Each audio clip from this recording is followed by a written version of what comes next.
səni gözlədik, amma gəlmədi. Bax, yenə də hərçənlə düzü, doğrusu, düzdür, doğrudur. Modal sözlərini rahat-rahat bu cümlələrdə əvəz eləmək olur. Amma həmişə əvəz eləmək olmur, ha.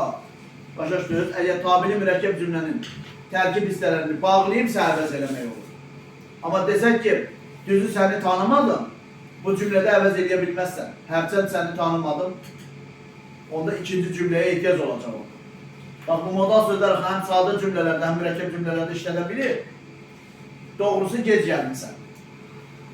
Ondan sonra, düzdür, sənin fikirlərin maraqlıdır. Belə deyə bilirik. Və yaxud deyirik ki, doğrusu bu barədə ilk dəfə də eşidirəm. Bax, bu cümlələr, hamısı dediklərinin son cümlələr sadə cümlələrdir. Uşaqlar, mürəkkəb cümlədə deyirəm. Bax, əgər tabiri mürəkkəb cümlənin, budaq cümləsinin baş cümləyə hərçənd bağlayıcısı ilə bağlamışıqsa, onu düzdür, doğrudur, düzü doğrusu modal sözləri ilə əvəz edə bilirik. Uşaqlar, bax, burada göstərdiklərimin hamısı haqqında nümunə yazmışam. Bir dənə M qalıb. M ədatı qalıb. Nə ədatıdır bu belə? M? Sual.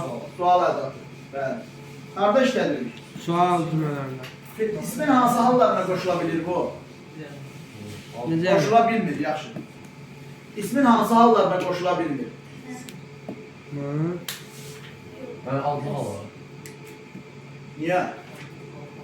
Deyirəm ki, Çıxışlığa qoşulur. Murad mı gəlir? Hamısına qoşulur. Hamısına qoşulur. Hamısına qoşulur, bir də qeyri-müəyyənlik bildirən yiyəlik hala qoşulur.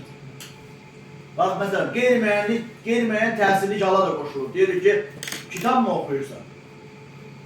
Kitab oxuyursan? Belə soruşuram. Deyirəm, kitab mı oxuyursan? Görsən, yenə də qoşulur. Qeyri-müəyyən təsirlik hala da qoşulur. Evdən mi gəlirsən? Çıxışlıq hala qoşulur.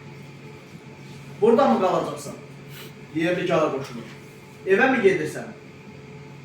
Gönlük hala qoşulur. Görsən, hamısına qoşulur. Bir dənə qeyri-müəyyənlik bildirən yiyəlik hala qoşulur. Qalan hamısına qoşulur. İndi uşaqlar, onu elə belə biliyini qartsın deyə dedim. Ha, əslində birdən imtihanda qarşınıza çıxa bilər, ona görə dedim. Gəldik, M ədatı nə bax, budaq cümləni baş cümləyə bağlayır. Bax, ora gəlirik. M ədatı demək olar ki, çox yerdə işlənir. Sual cümləsi yaradır, sual intonasiyası yaradır və nəticədə sual cümləsi yaranmış olur.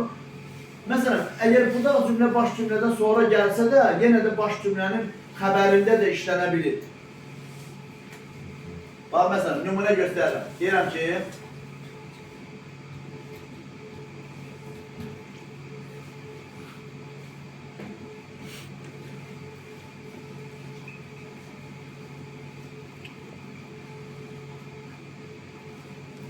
bilirdinmi Səməd sabah gələcək?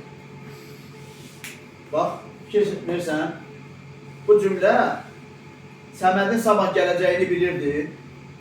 Tabiri mürəkkəb cümlə idi, çevirdik sadə cümləyə.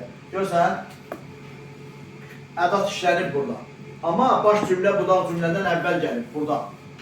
Baş cümlə əvvəl gəlir, budaq cümlə sonra gəlir. Amma M ədatı budaq cümləni baş cümləyə bağlayanda onu sasə ilə əvəz edə bilirik. Bax, məsələn, deyirik ki, bir addım attı mı,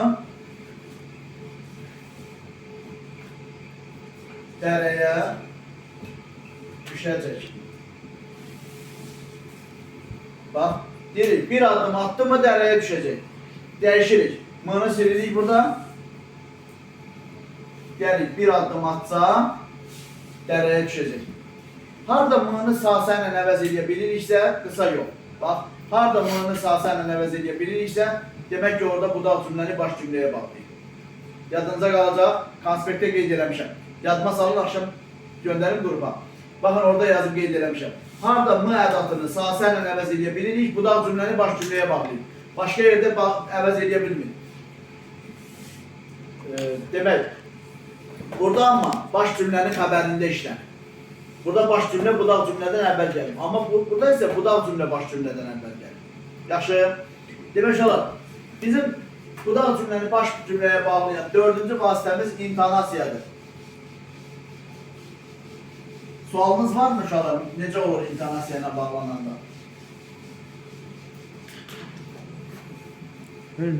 İntonasiya ilə bağlananda nə biləcəyik? Budaq cümlə bilinci baş cümlə bilinci Niyə bu sualı vermirsiniz?